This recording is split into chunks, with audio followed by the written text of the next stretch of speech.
on today, man. Anytime I can, help a brother out, man. I try to. So I appreciate it, man. I think you have, a very interesting story to tell. You've been an all-around good guy. You know yeah, what I'm try saying? to. I think plus your people need to hear from you from time to time, man. Sure, that's for sure. That's, All right. So we're gonna take you back. Born and raised in Canton, correct? for sure. Yeah, born and raised in Canton. Jumped around. I was a Air Force brat. Jumped around a couple of places overseas when I was super young, but eventually came back to Canton around uh, round 3 or 4, I think, and Okay. been there since I was about 18. Yeah, I remember your family back in the day. Your pops used to kill it, man. I, Yeah, rem- I I hear a lot of good stories about him, man, and they say he could ball a little bit, but I wouldn't know, man. I wouldn't. remember, yeah, I remember watching him down in Nemasilla, and your grandmother went to my father's church, Right, and so I right, always felt connected, man. okay. So then you were at McKinley. Y'all once stayed at McKinley, right? Yeah, two years Yeah, back to back, wasn't it? back to back, my junior and senior year. I don't think that's ever been done at McKinley, has Nah, nah, no, it? nah. Man, we're gonna have to put in a bid for a statue. Man, something, man. At least some acknowledgement or something. So, but I mean, Yeah, it's good, man. No blood, no foul. but we gotta celebrate our heroes, and plus, I think stuff like that, especially with this generation of kids, they need motivation and inspiration, and to look up and understand, like, sometimes Canton gets a bad rap, but you can do some things in Canton and be successful. Oh, for sure. I mean, not only speaking on myself, but man, we've had a a huge amount of talent just coming through Canton. The amount of athletes and not even off the court, people that have made themselves successful, that's come from Canton has been monumental. So, I think everybody deserves their flowers, man. If even if you just becoming a better person and find your way out, or even if you still in Canton, to get those flowers is huge. That's what's up. No doubt. I 100% agree with you. Now, after you left McKinley, what was the recruiting process that got you to Michigan State? Um, Pretty much is, man. Is is did one hell of a job just recruiting me. I felt like um me, being the first time me leaving Canton, um I felt most secure in his hands. He promised me something that I pretty much couldn't turn down, and that was a chance to play early and be in a rotation, and that's what I wanted. So um, that's all I could ask for, and then getting up there, it was always a family atmosphere, which Really? it was huge for me being a kid from Ohio and not having much family up in Michigan as well. So I mean, when somebody welcomes you with open arms, it's more securing than just going anywhere. Okay. Now, as a freshman, stepping onto the campus, what was that experience like? Your first time there, like how were you feeling about all that? Ah man, it was new. I mean, anytime like I said, man, I hadn't been away from Canton for 16 years. So I mean, this was completely new. It was a completely new atmosphere. Um, I mean, but I was a little shell shocked. I'm a mama's boy at the end of the day. So not getting home cooked meals, having to find where I'm gonna get my next meal from, and just being around my teammates 24/7, it was completely different. Not sleeping in my bed, like it was new. But I mean, as time goes on, you have to adjust, and I think that's just with life in general. And you got to make those adjustments as it goes on. No doubt, no doubt. Now you became cool with a very polarizing figure, Yeah, you can say that. Yeah. Mr. Draymond Green. Big ups to Draymond Green, man. Yeah. How did that relationship develop? How did y'all become friends? Um. Oh, as you know, he went to Michigan State. We played. Uh, he's 2 years younger than me, so my junior and senior year, I got a chance to play with Draymond and help recruit him to Michigan State. And man, it's just funny to look back on it because the same guy Draymond is now, he was that same guy walking in as a freshman. Wouldn't shut up. Um, always uh, got a point to prove. Has a big chip on his shoulder. Hardworking. The same guy that you see now and that's made millions and has had a successful career in the NBA. Is the same guy that I seen, chubby kid from Saginaw with break.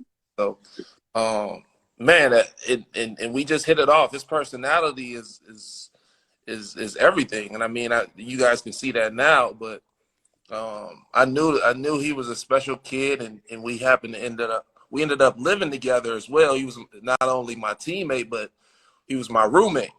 Um, Okay. my senior year. So, man, we had a ball all throughout college. Man, we lived together, and man, it was good times back then. That's dope. Yeah, The one thing I admired about you very much was your loyalty because you run with a couple guys that are very fond of me, and I just sit back and just I love y'all's relationship, Lil Ray, yeah, for sure. Brian, man. Tell me about the infrastructure of your crew, man. Oh man, it was these are guys that I've been knowing since the sandbox. I've been knowing uh, Wes, Brian.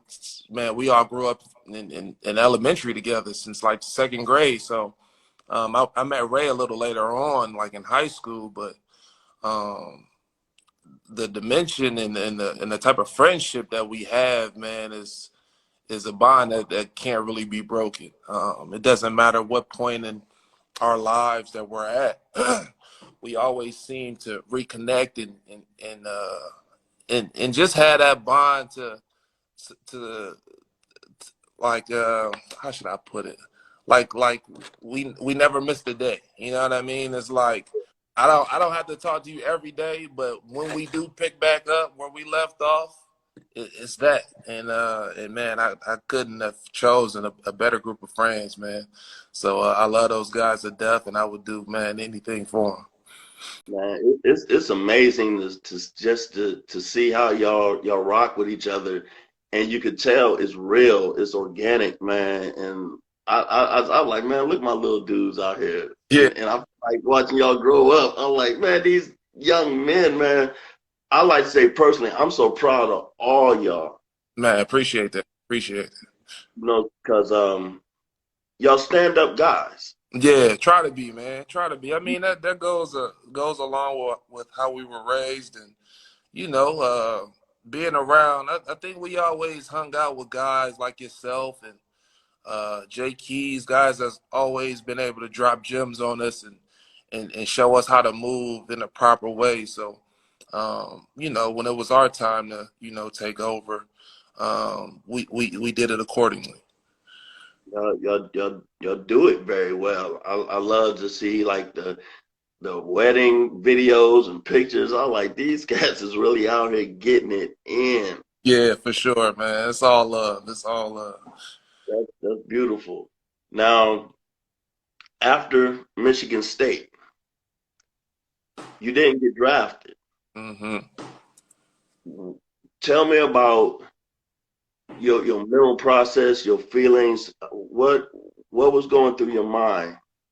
Um, I mean, it was devastating. To be honest, uh, I think coming out of Michigan State, I had high hopes of making it to the NBA, especially early. I had like a great sophomore season.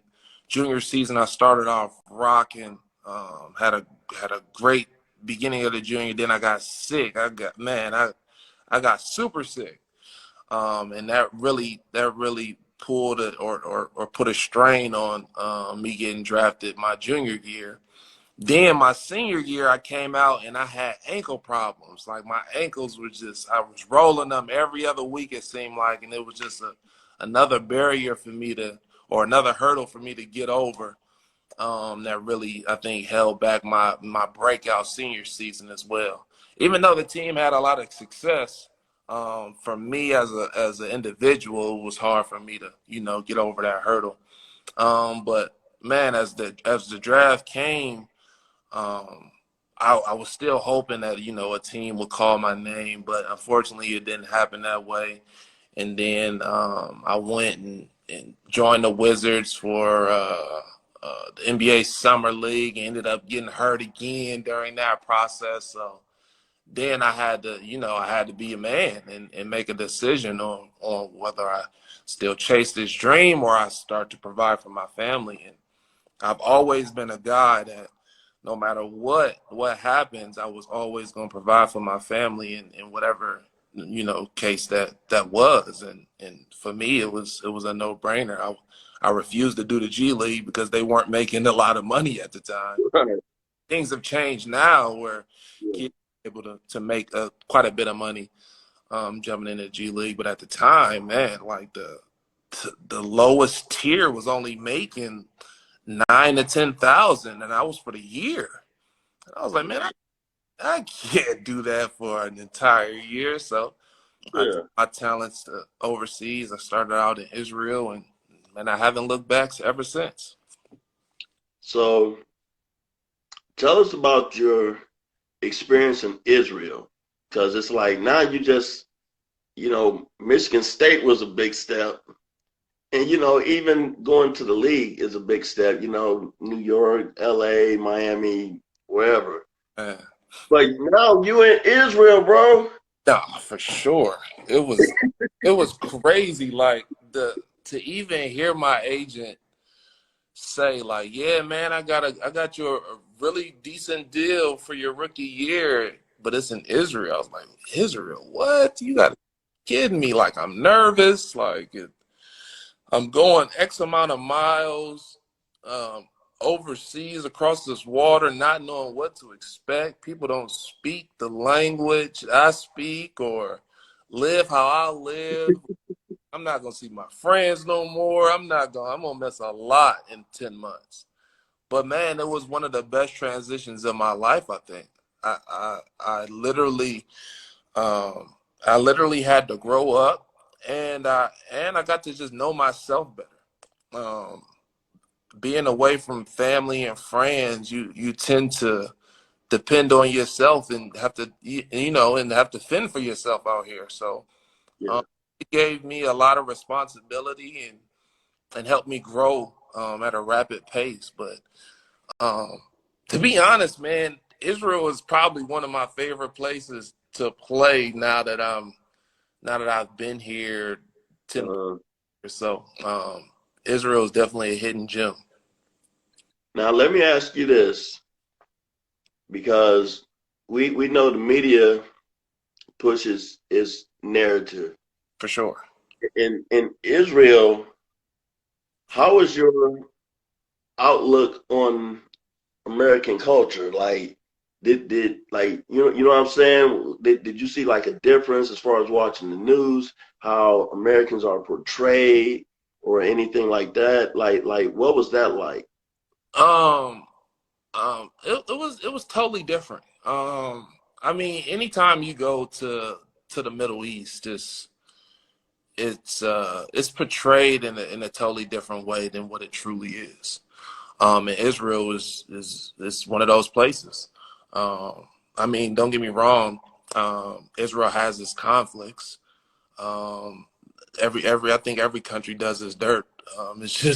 It's Yeah. just some are highlighted more than others. And like I said, Israel is one of those places. And I mean, it was just funny to first. It was just cool to really see what life was like outside of the states, and for it to be Israel for my first time, it was a beautiful experience. I mean, at the end of the day, it's the Holy Land. This, Right. Jesus walked, and you get that whole you're in that mental space, and just seeing those different uh, those different venues, and just how people move out there. It's completely different. Now, don't get me wrong.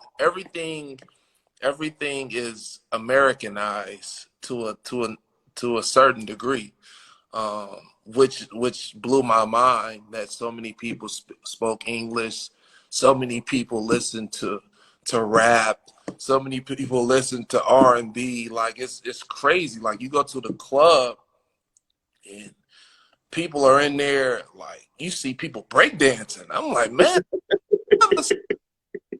people in here like Al, I'm not lying to you. Like people was out there laying down like cardboard, and Wow. they would have come in with their gear on, like their helmets be on their heads spinning, and I'm like, yo, this is crazy. Like this is what's going on in Israel. Like, but it's the love for our culture. We set the tone, and it was just crazy to see that everything now has really become Americanized, and we are at the forefront of the culture. And it was amazing to see, but it was a huge eye opener for me. Mm. Wow, that's amazing. I know you walk around like, Yeah, man, what? I ain't never nobody got right, man. I'm talking about spinning on the head, pop locking, the whole like you would have thought this was the '80s. Yeah, Like you is say this you ain't seen nothing like that since the movie Beat Street. exactly exactly? So man, it was funny, but it was an eye opener because like man, our culture is really that strong and it has that much influence that these kids are really doing what they see on these videos, and they really are committing their life to what they see. And it's funny to even think about it, but that's sort of the world we live in now. Wow. Now, on the culinary side, how easy was it for you to adjust, as far as their foods and things like that? How was that experience for you? Oh man, it was luckily Israel is one of the better places that has good food. But I mean, it's challenging, man. When I first went over there and I was by myself, it was hard because I really wasn't cooking like that, so I was depending more on going out to eat at restaurants and doing the fast food route and things of that nature. But now that I can cook now. I know my way around a grocery store. It's a little bit easier. But I mean, it's all a process, man. You just gotta find your niche or find whatever suits you. And I think that's the biggest thing when adjusted to going overseas and being in this thing for the long run. Now, how long were you in Israel? Man, I played in Israel for 3 years. Yeah, three. Okay. And what was your next spot after Israel? My next spot after Israel was Germany. Yeah, Mm, and Germany was dope as well. It's the climate changed, but uh, overall the lifestyle. It's another place where everybody speaks English. Um, you actually see more brothers and people of our kind in Germany than you do Israel, actually. So it was cool, man. It's a different aspect, a different way of life, but it was definitely a good experience. Okay, so how many countries have you been to? Whew, Israel, Germany, Greece, uh, Russia, uh, Turkey, and now France. Yeah. Okay. So how you liking it in France? Because I know when you told me that you were going to France, Jamal Ball came to my mind. I was like, our brothers over there getting making a name for themselves. Yeah, How's France the funny treating you? part is Jamal is my cousin, so yeah, I heard stories early about France, and I was always interested. So once the Hmm. and presented itself, it was I had to jump on it and and go through that process. But I'm loving it here so far, man. I've only been here for a couple of weeks, but so far so good. Like I said, this is another country where it's a lot of us over here, and Hmm. it's just a great experience, man. Just trying to get the dialect and soak in the culture. Um, I mean, things have changed since I first came overseas. Like they got Uber Eats over here, so I'm good. Like whatever I don't want to cook, I just get on Uber Eats and find something that looks appeasing and go from there. So I mean, it's they got a lot more technology now, which is would help with which will help you adjust overseas. Nowadays than they did when I first started. So it's a lot easier. Okay, now when did you step into fatherhood? Did you have what, two children? Too. 2017, I had my son, and I just had my baby girl a year ago. So, Right. yeah, man. So I got two little ones, and they a trip. But How's it been balancing, you know, playing ball, international travel, and fatherhood? How have you managed to balance that out?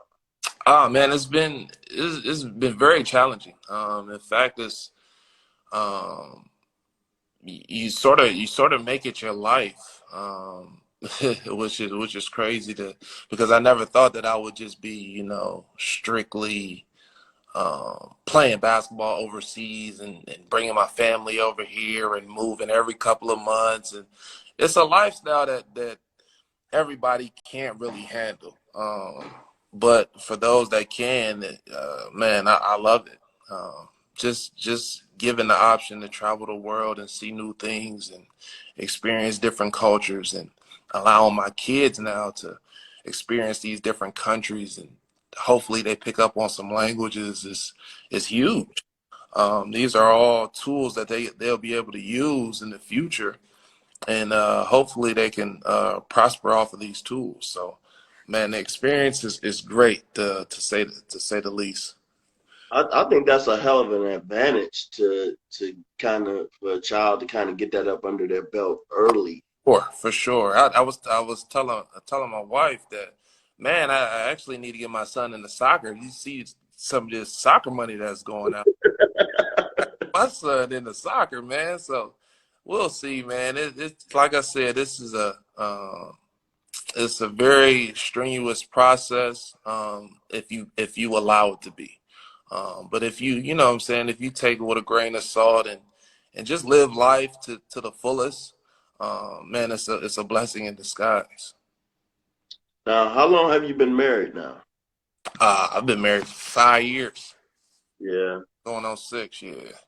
That has to be your backbone. You got so much going on, and she just holds everything in Oh, place for you.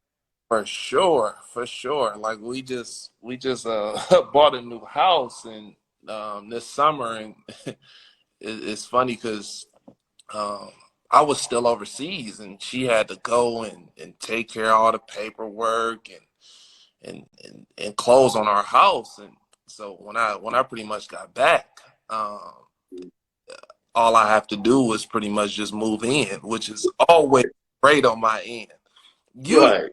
crazy because usually I miss like even moving in, help move in, but this year I was able to come back and help them move in. So, but usually any other time, I usually miss the move-in date, which is awesome because I hate moving. Every Everybody tell me, no, I hate moving. Like, dog, like, why do we have to move? We move so much throughout the year. Like, now I gotta move all my stuff into this new house. But man, it was worth it.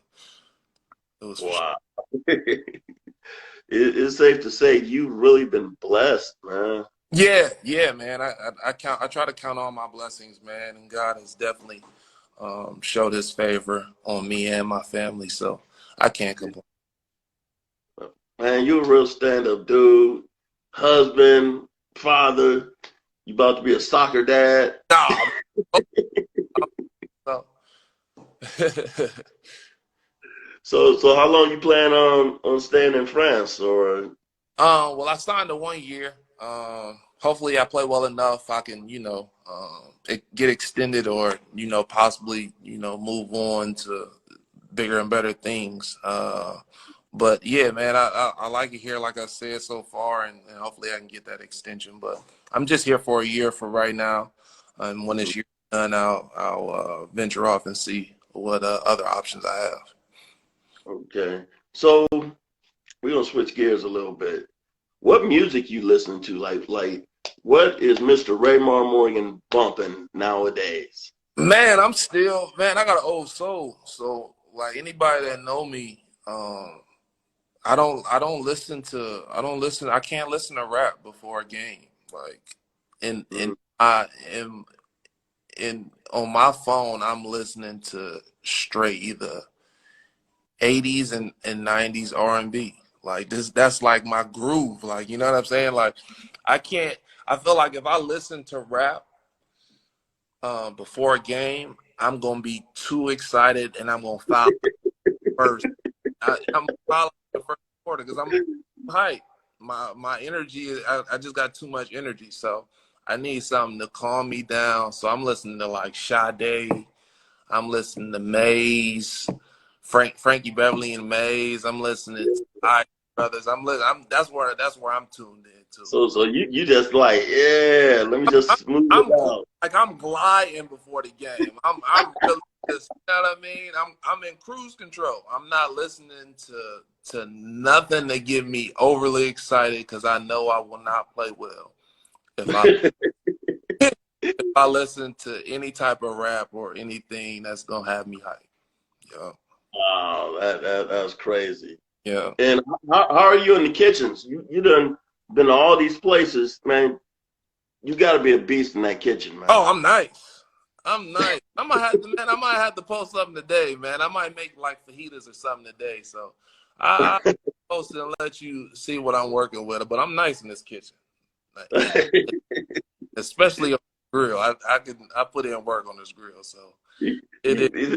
You bulked up a little bit for that. Like I do this. No, I do this. I really do. Man, ask the homies, man. That's it. Break it down on that grill. I can't lie to you. Man, that's what's up. Man, I want to thank you so much for your time, man. I'm getting up early to Nah, crack on holler at my mans. We for gonna make this happen, man. Man, so much love and respect your way, man. I wish you and your family the best. Any closing words or a bit of advice you have for anybody just doing anything? Man, just stay with it, man. Everybody has their own lane. Everybody runs their own race. Stay your course and stay with it. It's never too late to accomplish your goals and keep working. Just keep working, man. Oh, and another thing, man, man, we gotta stop. We gotta get out that crab in the barrel mentality too, man. Holding each other back, man. It's room for growth for everybody. And it's enough money to be made for everybody. So man, find your passion, find your love, and shoot for your dreams. There it is. There it is. All right, man. Go ahead, get your fajitas together for the Oh, day, my brother. yo, I'm about to tap into that right now.